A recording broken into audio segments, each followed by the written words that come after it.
खासदार शांताराम नायक संसदेच्या स्थायी समितीचो अध्यक्ष जाला. लोकपाल विधेयकाचेर दुरुस्त्यो सुचयल्ली हीच ती समिती. कथीत सेक्स स्कॅन्डलाचो आरोप जाल्ल्यान अभिषेक मनु सिंघवीक समितीचे अध्यक्षपद सोडचें पडलें. ह्या उपरांत शांताराम नायकाची नेमणूक जाल्या. सोमारा शांताराम अध्यक्षपदाचो ताबो घेतलो. समितीची पयली बसका 2 जूनाक जातली. प्रस्तावित सिटीजन्स चार्टर विधेयकाचो नियाळ घेवपाची म्हत्वाची जबाबदारी सध्या ह्या समिती कडेन आसा. स्थायी कमिटी वा स्टँडिंग कमिटी संसदेची ताका म्हाका चेअरमॅन म्हणून आमचे चेअरमॅन आनी उपराष्ट्रपती हमीद अन्सारी हांणी नेमणूक केल्या. आनी हाजे पयलीं श्री अभिषेक सिंघवी ह्या कमिटीचे चेअरमॅन आसले. आतां ही जबाबदारी म्हजे कडेन दिल्ली आसा. आनी ह्या कमिटीच्या ज्युरिडिक्शना खाला CBI येता, सेंट्रल विजिलन्स कमिशन येता, UPSC येता, इलेक्शन कमिशन येता. आनी हांची पळय कामां आसतात ताजो आमी वर्साक एकदां ताजो नियाळ करतात.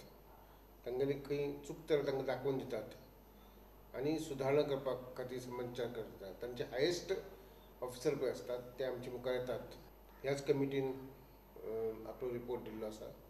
विसल ब्लोअर बिला संबंद दिल्लो आसा.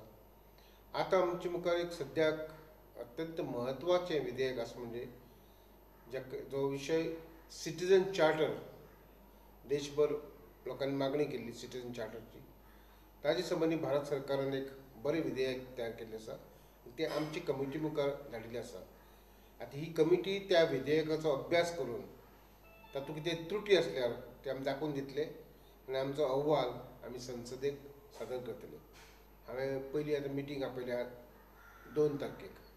हांव फाल्यां सोमाराक चार्ज घेतलो आफ्टरली आनी 2 तारखेक आमची मिटींग जातली. पयली मिटींग म्हजे अध्यक्षते खाली. वर्ल्ड रिवायवल मिनिस्ट्री ही चर्च फाटली 12 वर्सां जाली शिवोले वावुरता. आमकां धर्मीक कामाक कोणेच हरकत घेवंक ना, मागीर अनूच बोवाळ कित्याक जालो असो प्रस्न ह्या संस्थेची सेक्रेटरी जुआन डिसोजान केला. चर्च बंद करून पुलिसांनी ताचेर अन्याय केला अशी कागाळ तिणें केल्या. Our demand is that it is a fundamental right to worship, and therefore the authorities ought to have investigated the matter properly in view of fundamental rights, keeping that in mind. And the place of worship cannot be closed down based on some elements who decide to riot and pressurize the government based on false allegations. Our demand is the government has to look, whatever decisions they take, they have to keep in mind the constitutional fundamental rights of every person to worship and free profession of religion. For the last 12 years we have been celebrating Easter, Christmas and New Year at the Five Pillars Christian Church. Wow. For the last 12 years. Yeah. It is not today and yesterday that I have been celebrating. आता घेऊया एक व्यावसायिक विसव.